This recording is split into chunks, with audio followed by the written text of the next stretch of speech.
Joining us now, Outkick founder Clay Travis.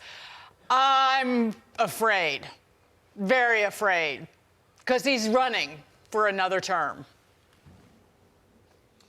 I actually, Dagen, don't think he's going to be running. I think they're going to replace him maybe at the Democrat National Convention. But what you just showed is evidence of why I believe that is true, which is we've reached the point now where this is elder abuse. I hate to see it. I think anybody out there who's had an elderly relative and has seen a trajectory like this hates to see it. And remember when you weren't allowed to say Jill Biden's name without saying that she was a doctor? Where is she? In the wake of this, honestly, I've had conversations with my own wife. We've been married almost 20 years. I do a daily radio show, you guys know, 3 hours every day. I said to her, I'm still relatively young, but if you start to see clear signs of mental decline, they'll show up fast when you're doing daily media. And please let me know. Please protect me from myself. And I look around at the Biden administration and I look around at the Biden family. As much as we see guys, you see them on screen there, tripping going up the stairs, inability to recall things, freezing in the lights and not being able to speak. As often as we see all this happen, we only see him about 5% of the time in public. Imagine the stories that we're not hearing, because the vast majority of the time when he has these moments, I think senior moments, dementia-laden moments, sad moments of an elderly man in decline, they're seeing them. We don't. As bad as it is, we're still seeing only a pinprick of the decline of Joe Biden. But Clay, all the while they tell us that he's bright and sharp and the hardest worker they've ever seen. You know, they can't keep up with him, is what they tell us, what he does behind the scenes. But we see something completely different. Let's move on to this. 153,000 Americans got an email from Biden today as the administration makes sure borrowers know who to thank after another student loan bailout totaling $1.2 billion. Congratulations, reads the email. I hope this relief gives you a little more breathing room. I've heard from countless people who have told me that relieving the burden of their student loan debt will allow them to support themselves and their families. But buy their first home, start a small business, and move forward with life plans they have put on hold. So, I mean, Clay, who doesn't want their house paid for, their car paid for? Everyone would love something for free. But this isn't free. This actually costs money.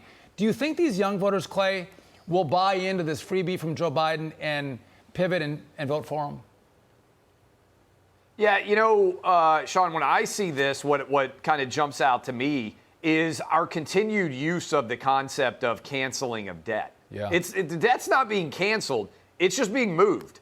And it's being moved from the person who took the debt out, that is the borrower, onto people who never took the debt out, that is you, me, Dagen, everybody else out there who managed to pay off their own student loans. I don't know about you guys, but I didn't finish paying off my student loans until I was well into my 30s, over a decade after I finished law school. I was in my 40s, I think that if you want to have, yeah, there you go, if you're in your 40s, I think if you want to have a conversation about why we allow people to take out the amount of debt to attend school that they could never repay, I think that's a real conversation that we should be having in a country, and we should be asking, why are we basically gifting all of these taxpayer dollar obligations to all these universities? If you're going to come out of school making $35,000 a year, why are we allowing you to take out debt of $150,000 to get to that point, right? There are social workers who are graduating with hundreds of thousands of dollars in debt. That's unacceptable. And again, I think what Biden's doing is attempting truly to buy votes. He did it in 2022. Supreme Court struck it down. We'll see whether this is allowable or not. If it's not, if the Supreme Court strikes it down, he'll say, I tried to take that debt off of your obligations and burden. And instead, the big bad Supreme Court and the Republicans wouldn't let me do it. Here's what he said about the Supreme Court. Listen to this. Mr. President, do you worry this will get shut down in court? I don't have a worry at all. Clay, you mentioned he's trying to buy votes. His poll numbers, though, are sucking wind among young people, but also among middle-class families, 45% saying they aren't benefiting at all from Joe Biden's economy.